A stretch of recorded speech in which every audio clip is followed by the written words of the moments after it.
Imagine this. It's a crisp autumn dawn in the heart of Oak Ridge, a quaint Midwest town where the biggest drama is usually who won the local pie baking contest. The sun's just peeking over the rolling hills, casting golden rays on dew-kissed lawns along Maplewood Drive. Birds are chirping their morning symphony sprinklers, whispering secrets to the grass, and the world feels utterly peaceful.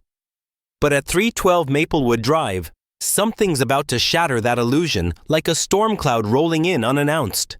That's where our story begins, with a simple welfare check that spirals into a heart-pounding nightmare.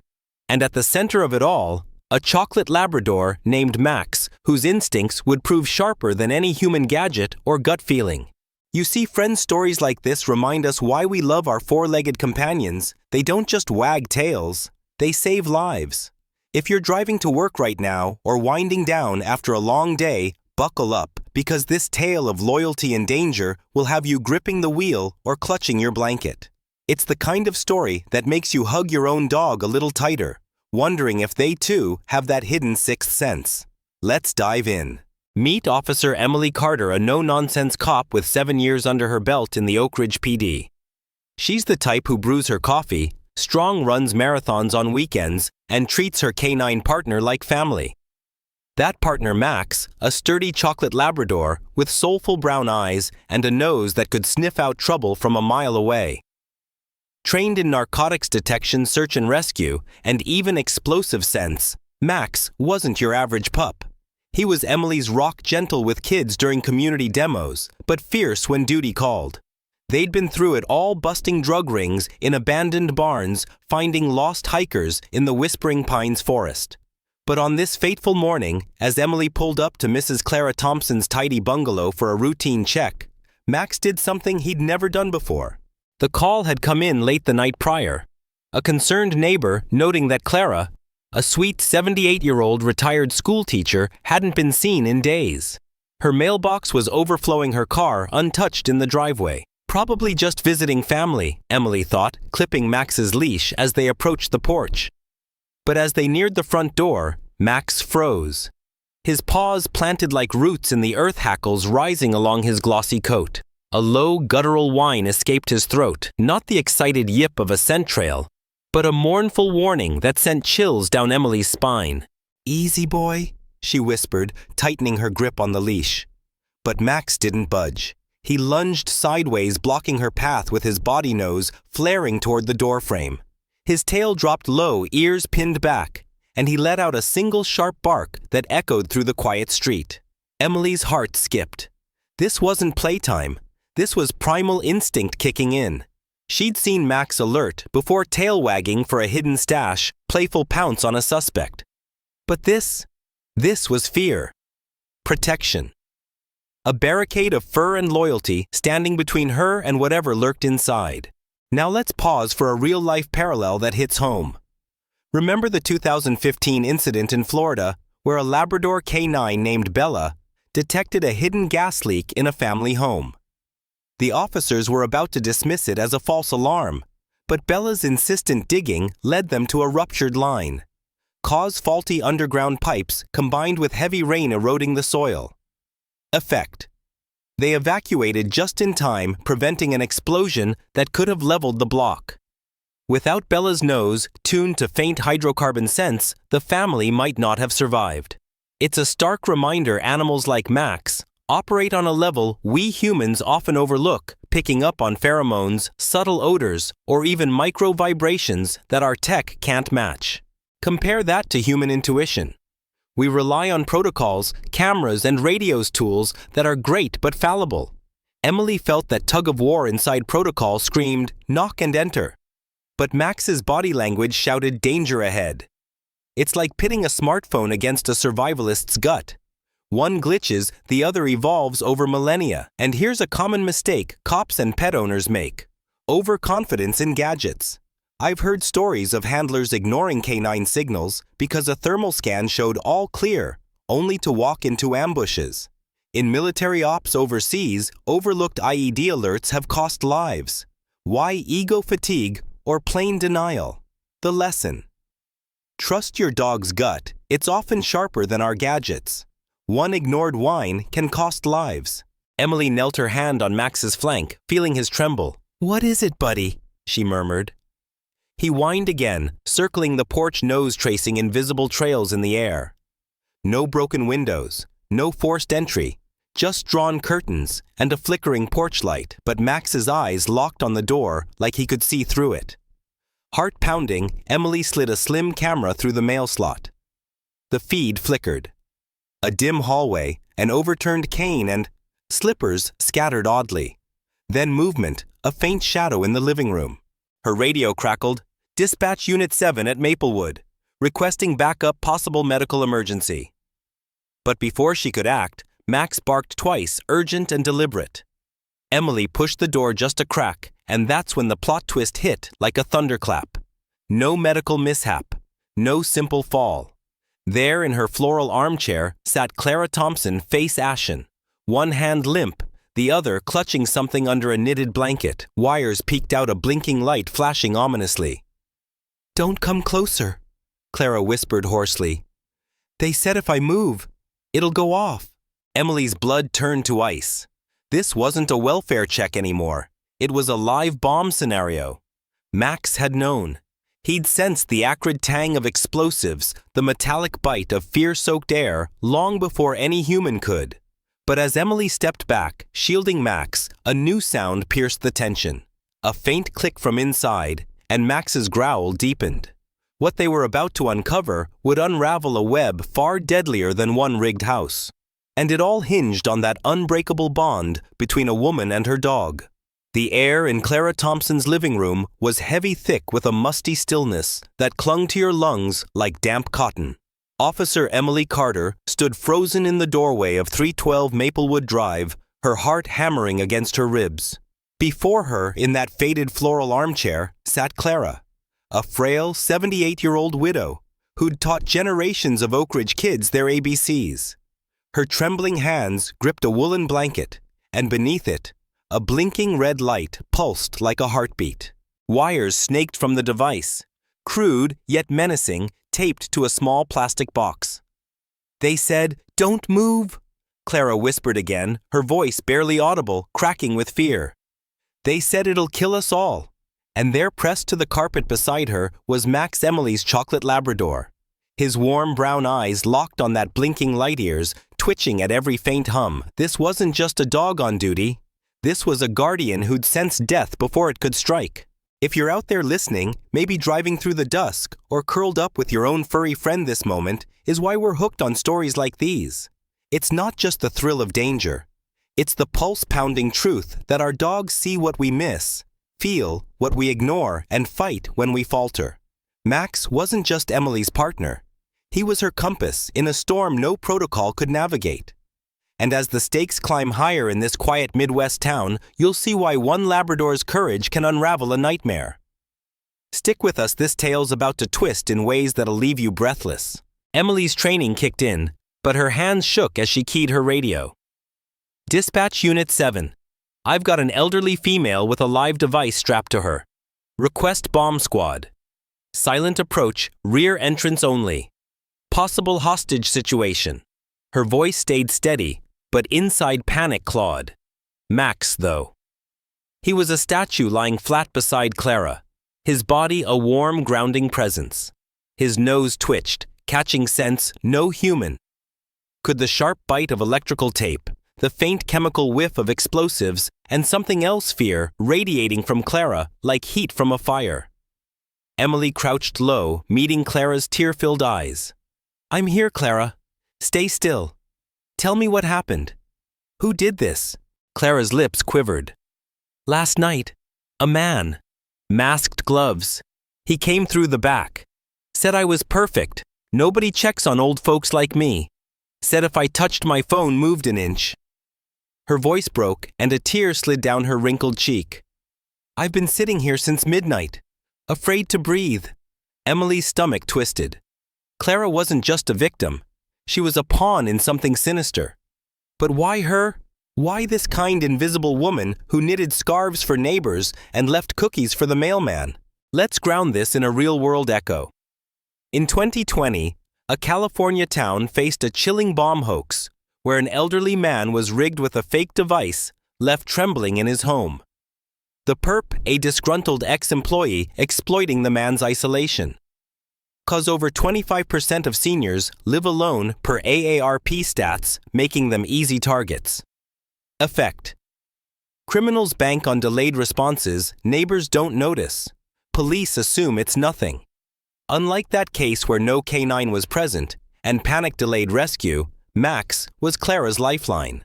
His training let him parse complex sense explosives mixed with human stress, something no drone or camera could match. Compare that to human limits.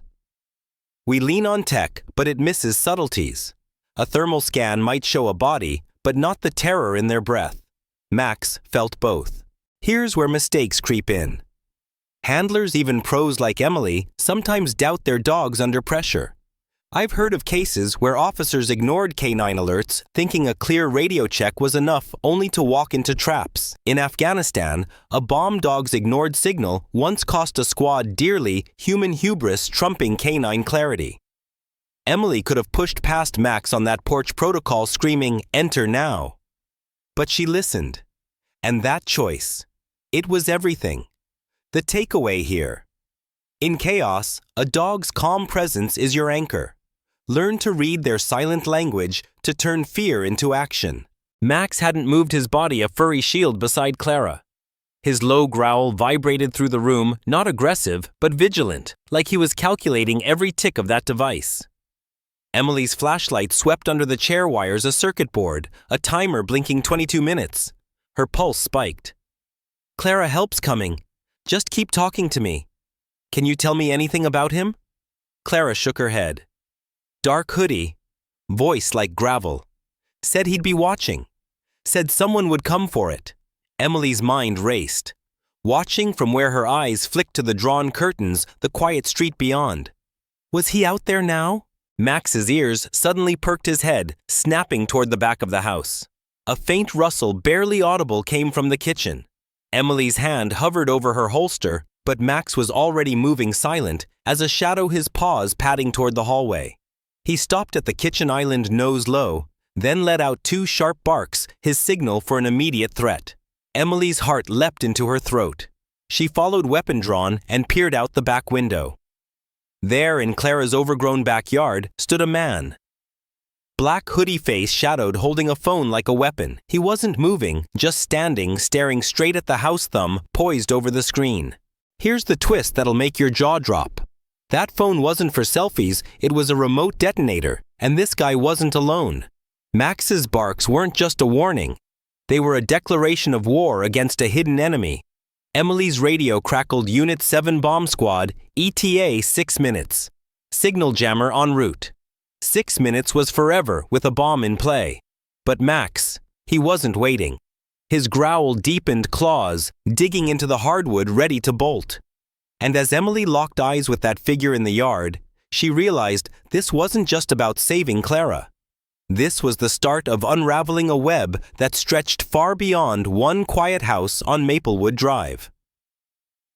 The backyard of Clara Thompson's house was a tangle of overgrown roses and shadows, the kind of place where secrets could hide in plain sight. Officer Emily Carter crouched by the kitchen window at 312 Maplewood Drive, her breath shallow, her eyes fixed on the man in the black hoodie. He stood motionless under the fading light, his phone glinting like a loaded gun. That wasn't just any device. It was a remote trigger wired to the bomb strapped to Clara in the living room. Her loyal chocolate Labrador Max stood rigid beside her, his low growl rumbling like distant thunder. Those 2 sharp barks he'd let out moments ago, they weren't just noise. They were a battle cry, signaling a threat bigger than one rigged house. Emily's radio buzzed softly, Unit 7 Bomb Squad, 4 minutes out. Jammer active in 30 seconds. But as Max's ears twitched toward the back door, Emily sensed the truth. This was no isolated crime. Something darker was unraveling, and Max had sniffed it out before anyone else. If you're listening right now, maybe stuck in traffic or winding down with your dog curled up nearby, this story's about to take you deeper into the heart of courage.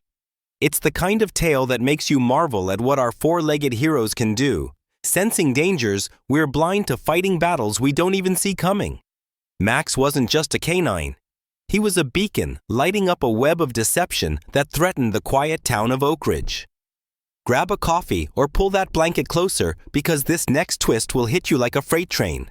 And it's all about trust between a woman, her dog, and the ghosts of a past thought long buried. Emily's pulse raced as she whispered to Max, "Stay, boy." But his eyes were locked on the back door body, coiled like a spring. She risked another glance outside. The man later identified as Victor Kane, ex-Marine turned domestic terrorist, hadn't moved, but his thumb hovered over that phone screen, a silent threat to end everything. Then, chaos erupted. Max lunged, bursting through the back door with a force that splintered the frame. He was a blur of chocolate fur tackling Kane before he could press the button. The phone skidded into the grass, and Kane hit the dirt, Max's jaws inches from his throat snarling. Emily charged out, weapon drawn. Hands up. Now Kane froze his smirk, chillingly calm, like he knew something she didn't. The bomb squad swept in moments later, disarming the device on Clara with surgical precision, 17 minutes left on the timer. Clara sobbed softly as they freed her, whispering, "Thank you, Max." But Max wasn't done. Back inside his nose hit the floor, tracing a path to a corner of the living room. He scratched at the baseboard, whining a signal Emily knew meant dig deeper. She knelt, prying loose a panel, and there it was, a hidden trapdoor leading to a basement bunker. No dusty storage room. This was a war room. Maps pinned to concrete walls, radios crackling faintly, canned food stacked neatly, and a folded American flag on a desk. And then the twist that turned Emily's world upside down, a wallet frayed leather with an ID inside. Robert Thompson. Clara's husband presumed dead in a boating accident 8 years ago. Let's ground this in reality. Think back to FBI sting operations in the 2010s, where agents went deep undercover to infiltrate militia groups. Cause extremists often recruit veterans exploiting their skills and trauma. Over 20% of domestic terror suspects have military ties per DOJ reports. Effect: these ghosts operate off-grid, using faked deaths or aliases to evade detection. Robert's story mirrored this: a Marine recruited by a shadowy Homeland Security unit to track a cell led by Kane, targeting the invisible elders, disabled folks, single parents. Compare this to Max's role. Dogs like him don't need badges or secrets. Their loyalty is pure, driven by instinct, not ideology. Robert's choice to vanish tore Clara apart. Yet she kept his secret, grieving publicly while praying privately. Max, though his loyalty never wavered, no deception, just truth in every sniff. This bunker wasn't just a hideout. It was proof of a larger web. Max padded to a map on the wall, marked with red pins, 3 other homes in Oakridge, each tied to a vulnerable resident. A disabled veteran, a single mom, a blind retiree. Emily's stomach dropped. This wasn't one bomb. It was a coordinated attack. She radioed Dispatch Unit 7. "We've got a concealed bunker with evidence of multiple targets. Cross-check similar incidents, Midwest region, elderly or disabled victims." The response chilled her: 2 similar cases in nearby towns, all with devices rigged to unsuspecting civilians. Max had uncovered a terrorist cell, and Kane was just the tip of the spear. Here's where mistakes bite hard. Agencies often silo intel: FBI not talking to local PD, or vice versa, leading to missed patterns. Post 9/11, this cost lives when chatter about plots went unshared. In Oakridge, if Emily hadn't trusted Max's nose over protocol, they'd have stopped at Clara, missing the bigger threat. Common error: dismissing routine calls as low priority. Welfare checks get brushed off, but stats show 30% of elder abuse cases start with "nothing's wrong" reports. Max's instincts cut through that noise, proving animals often see what systems don't.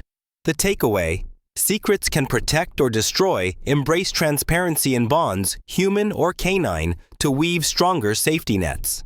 But the real gut punch came when Robert Thompson himself stepped out of the shadows. Gaunt, gray-haired, hands raised, he rasped, "Don't shoot! I'm not the enemy!" Emily froze. Clara's dead husband was alive undercover for years, tracking Kane's cell. He'd faked his death to infiltrate, leaving Clara to mourn alone, all to stop a plot using civilians as bomb carriers. "I found out Kane targeted Clara to silence me," he said, voice thick with guilt. "I couldn't get to her in time." Max, sensing no threat, sat by Robert, but his eyes stayed sharp, scanning the room. Emily's mind reeled. How many others were out there? And why was Max still tense, his nose twitching toward the maps? As Robert explained, his voice heavy with years of secrets, the truth hit like a sledgehammer. Kane's cell wasn't just testing bombs. They were testing Max. They'd tracked his assignments, logged his barks, mapped his routes. He wasn't just a hero, he was their target. A K9 so effective they wanted him neutralized. And as Emily processed this, Max let out a low, urgent whine, his gaze fixed on the backyard again. Something or someone was still out there watching. The web was tightening, and Max was about to lead them straight into its heart. The quiet of Oak Ridge was a lie, a fragile mask over a town now pulsing with unseen threats. Officer Emily Carter stood in the dimly lit bunker beneath Clara Thompson's house at 312 Maplewood Drive, her heart still reeling from the sight of Robert Thompson, Clara's dead husband, alive and unraveling a terrorist plot. Maps, radios, and red pins on the wall screamed of a conspiracy targeting the vulnerable, with 3 other rigged homes in the Midwest town. But the real gut punch, Max, her loyal chocolate Labrador, wasn't just a hero, he was a target. The cell, led by Victor Kane, had been tracking her K9 partner, logging his barks, mapping his routes, studying his every move. As Max's low whine echoed in the bunker, his nose twitching toward the shadows beyond, Emily felt a chill. This wasn't over. Kane's arrest was just the beginning, and Max's instincts were about to pull them into the fight of their lives. If you're out there, maybe driving under a starlit sky or tucked in with your own pup, this story's about to hit you where it hurts. It's the kind of tale that makes you see your dog differently, wondering what battles they'd fight for you. Max wasn't just Emily's partner. He was her shield, her compass, and now the prey in a deadly game. This chapter's got twists that'll make your heart race and your eyes tear up. So hold tight, we're diving into the moment courage and loyalty face their ultimate test. Emily's radio crackled. Unit 7, all devices disarmed. Suspect Kane in custody. But Max's tense stance told her the danger wasn't gone. She followed his gaze to the backyard, where moonlight glinted off something metallic near the rose bushes, a second phone half buried in the dirt. Her stomach dropped. Kane wasn't working alone. Someone else was out there still watching. She knelt beside Max, his warm fur grounding her. "What do you see, boy?" He barked once, sharp and urgent, then bolted toward a basement vent, a narrow makeshift tunnel leading somewhere beyond the house. Emily grabbed her flashlight and crawled after him, heart pounding as the stale air closed in. The tunnel opened into a hidden cellar, and there, scrawled on a crate, was a chilling note. "The dog's too good. Take him out." Real-world echoes make this moment hit harder. In 2018, a Texas K9 named Ranger was stolen from a police kennel, targeted by a gang he'd helped bust. 'Cause criminals knew Ranger's nose was their downfall, tracking drug stashes with uncanny precision. Effect: the theft aimed to cripple the unit, but community tips led to his rescue. Unlike Ranger's case, Max's enemies were calculating terrorists, not street thugs. They'd hacked K9 schedules, leaked through a mole in the precinct, as Emily later learned, exploiting digital vulnerabilities. Compare this to human error. Over-reliance on tech, like GPS trackers, leaves blind spots. A 2021 report showed 40% of police data breaches stemmed from outdated cybersecurity. Max's analog instincts, nose, ears, heart, outshone any server. The mistake here: underestimating a K9's impact. Handlers sometimes see dogs as tools, not partners, missing stress signals like Max's trembling paws after hours on alert. In Iraq, ignored K9 fatigue led to missed IEDs costing lives. Emily, though, knew Max's limits. She trusted his whine, his stiff tail, as he led her back to the precinct with evidence, photos of the bunker, Kane's phone, and that damning note. But the next twist hit like a sledgehammer. That night, Max was moved to a secure kennel, top-level surveillance, private handlers. Emily kissed his nose, whispering, "Just for a while, buddy." She drove home feeling hollow. At 3 a.m., her phone rang. The kennel's cameras were down, handlers tranquilized. Must was gone. Emily's world shattered. She replayed security footage on a secure terminal. A grainy feed showed an unmarked van, a shadowed figure planting a tracker under Max's transport. Her hands shook as she traced it to a shell company tied to K9 leading to a cabin in Whispering Pines Forest, 50 miles north. She drove through the night wind, howling gun-holstered, fueled by fury and fear. The cabin loomed dark, isolated, perfect for hiding a hostage. A faint bark cut through the silence. Max. Emily kicked in the door flashlight, sweeping over two men mid-conversation. One held a phone, the other a detonator. And there was Max, muzzled, shackled, but alive, his eyes blazing with defiance. Here's the heart-stopping twist. They'd planned to rig Max, with a bomb turning him into a weapon against Oakridge. K9's cell wanted to test if they could break the town's best K9, making him a Trojan horse. Emily fired 3 shots, one shattering the phone, one grazing the detonator, one forcing the second man to his knees. Max broke free, lunging to pin the leader, his growl a vow of vengeance. Emily cuffed them, her voice steady but eyes wet. "Who's behind this?" The leader spat. "You think K9 was the brain. He was just the bait."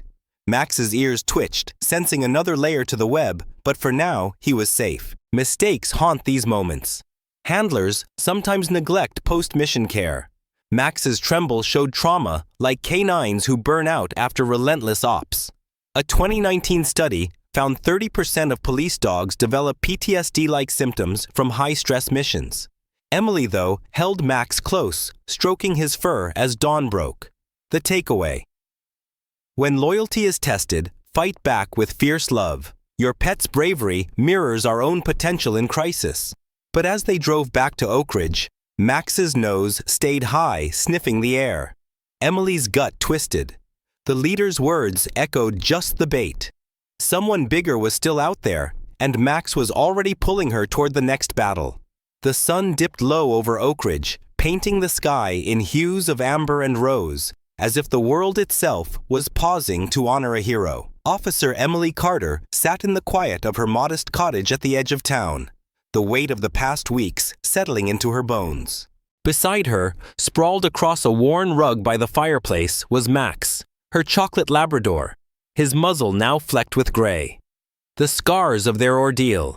Victor K9's terrorist cell. The rigged bombs, Max's kidnapping lingered like shadows. But here in this moment, there was peace. Max had saved Clara Thompson, uncovered a hidden conspiracy, and survived being a target himself. Yet as Emily looked into his soulful eyes, she knew this chapter wasn't just about survival. It was about legacy, the kind that outlives even the bravest among us. And Max, the K9, who'd faced death without flinching, was ready for his final bow. If you're listening now, maybe sipping coffee on your commute, or curled up with your own dog as the world quiets down, this story's final act will hit you right in the heart.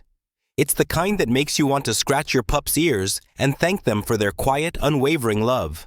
Max's tale isn't just about a dog who stopped a terror plot. It's about what our four-legged friends teach us about loyalty, instinct, and living with purpose.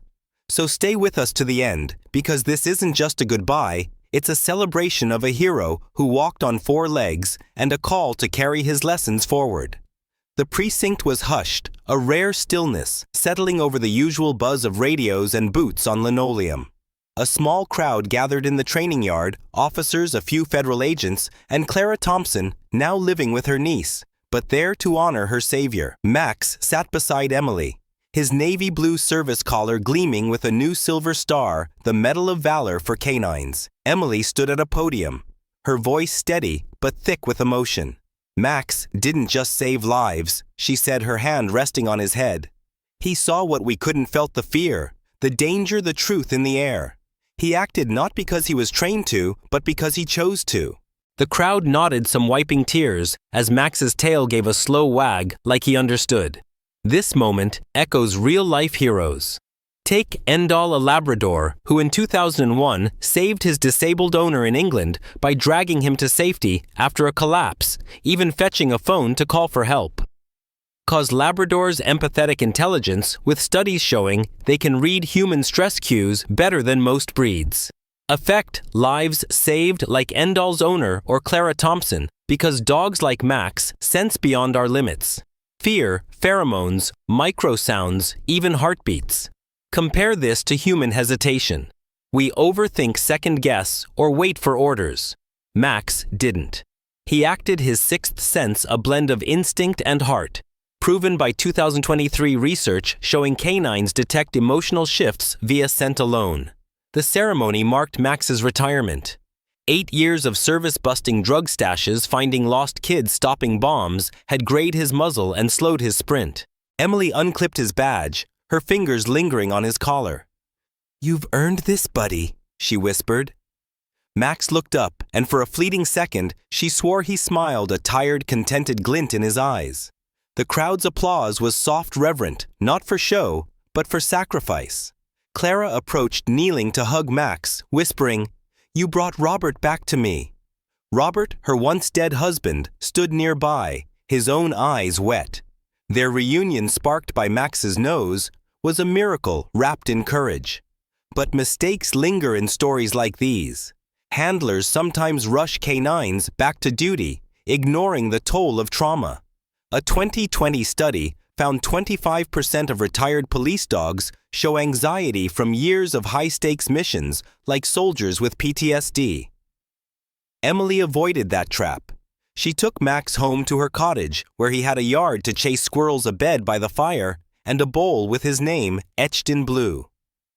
Days turned to years, each slower, softer. Max no longer bolted for balls, but he'd stand by the porch when Emily's car rolled in, tail wagging like a metronome. At night, when sirens haunted her dreams, Max's gentle nudge, his head on her boots, brought her back. Then came the spring morning that broke her heart. Emily found Max under the old oak in their yard, the sun warming his fur, birds singing above. His breathing was slow, steady, final. She sat beside him, hand in his fur, no words needed. No grand funeral followed, but the precinct lowered its flag to half-mast. A bronze plaque went up outside K9 Max. Instinct without fear, love without limits. It wasn't just for Max. It was for every dog who'd ever stood between danger and those they loved. Here's the final twist, the one that'll linger with you. Months later, Emily found a journal in Robert's bunker left behind in the chaos. It detailed Max's threat level to the cell, not just for his nose, but for his heart. They'd feared his bond with Emily, his ability to rally a team to inspire trust. Kane's cell had a name for it, the Max Factor.